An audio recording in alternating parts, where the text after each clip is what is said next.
Ukraine's President Volodymyr Zelensky has appointed a delegation to look at US President Donald Trump's proposals to end the war with Russia. Western leaders have said they accept a plan as a basis for further negotiations, but that more work is needed. Trump has pressured Ukraine to accept the agreement by next Thursday, but the US President appeared to be open to changes to the peace plan. President Zelensky lays a corn wreath to honour victims of the famine inflicted on Ukraine by Stalin in the 1930s. Millions died of starvation. Ukraine's leader and his wife also took part in a service at the Assumption Cathedral in Kyiv. Zelensky is sending a delegation to Switzerland for talks with the US, Germany, Britain and France. The war began with Russia's full-scale invasion of Ukraine in February 2022, following the Kremlin's annexation of Crimea in 2014.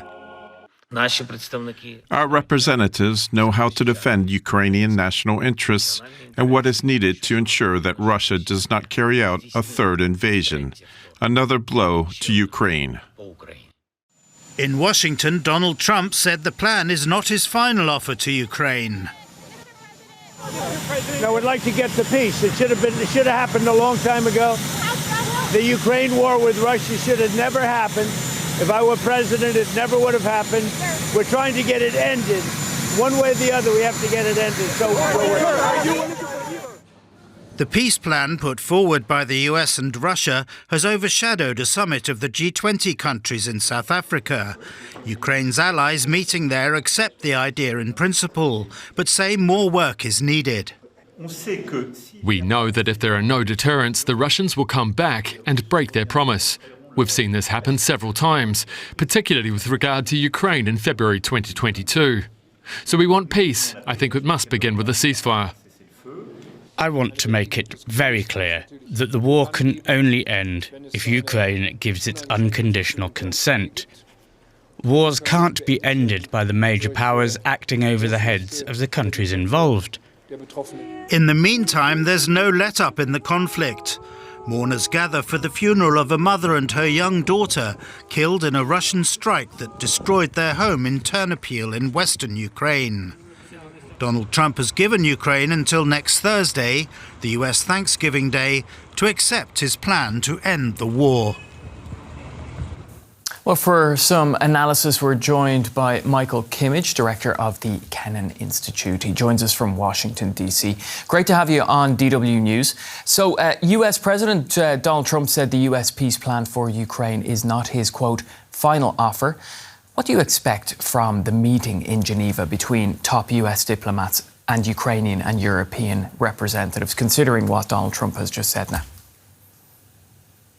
Well, it does appear that it's a work in progress, which was something that you could sense from how quickly the plan had been put together and how chaotic the rollout was. So that's a useful acknowledgement from President Trump. And that, of course, provides scope in Europe to provide input and to gather ideas. So the process is slowing down, and its chances of yielding definite results in the short to medium term seem rather small.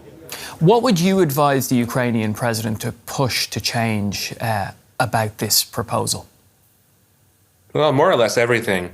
I think it provides a series of options for Ukraine that are just not options that Ukraine can accept. Ceding territory formally, taking NATO completely off the table, minimizing the Ukrainian military, having elections in 100 days, providing language rights to Russian speakers in Ukraine. None of this is really for outside countries to determine whether it's Russia or the United States. So I'm sure that President Zelensky will be polite, but I think he'll be just trying to get this plan, eliminated as soon as he can. Okay, but then what would Russia be willing to accept? Would they accept any change to the plan?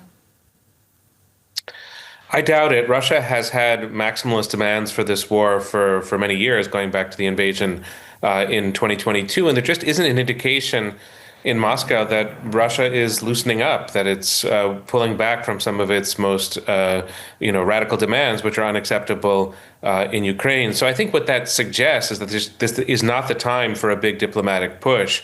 or it's not a time for a successful big diplomatic push, and that the war is going to go on until it reaches some new stage. It's premature diplomacy.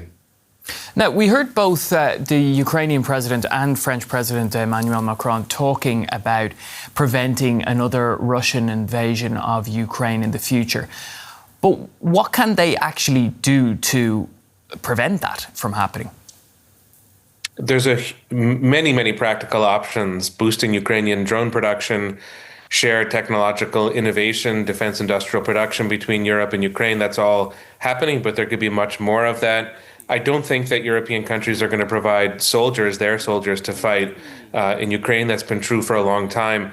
But there are countless ways that Europe can augment Ukraine's defenses. And a year or two from now, given investments in Germany and elsewhere, Ukraine could be in a much better position. So it's not like the path is unclear or even that difficult, but it is expensive. What about for Europe? If we zoom out from Ukraine, what dangers do you see in this plan for Europe?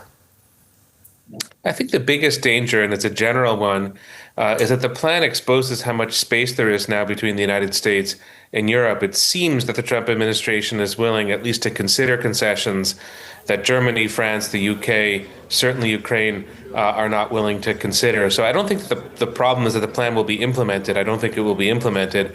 But the problem is that it drives a wedge potentially between Europe and the United States. And that would be very unfortunate if it were to come to pass.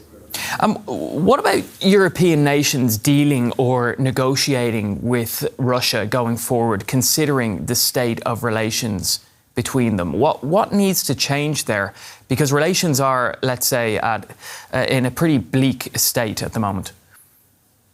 I don't think that it makes sense for Europe to have a complete inhibition on negotiating and talking with Russia. And there are some European countries that do that, Hungary, for example. But these are not Europe-wide efforts. And the reason that Europe should start doing that, even if it would be cautious with low expectations, is that it doesn't make sense to cede all of the diplomatic momentum to the United States. The United States is only one actor in all of this. It shouldn't be pushing completely or doing everything on the diplomatic side. It should be a more balanced transatlantic effort. We could get there in 6 to 12 months, but it's something that Europe has to start up by its own volition. Now, we're running out of time, but I do want to put this to you. Are you hopeful that the war in Ukraine will come to an end soon? No. I think the military situation is not so bad for Ukraine, and it's not so good or so bad for Russia that there's going to be a big change in the approach to the war. Everybody wants an end to the war. Everybody wants negotiation and diplomacy to work. But there has to be a process. There has to be a realistic set of expectations and a realistic time frame. This 28-point plan provides none of that. So we're just not there yet, but we could be there at a more distant point. Michael, really great to get your analysis there and your insights too. Michael Kimmage, Director of the Kennan Institute. Thank you. Thank you so much.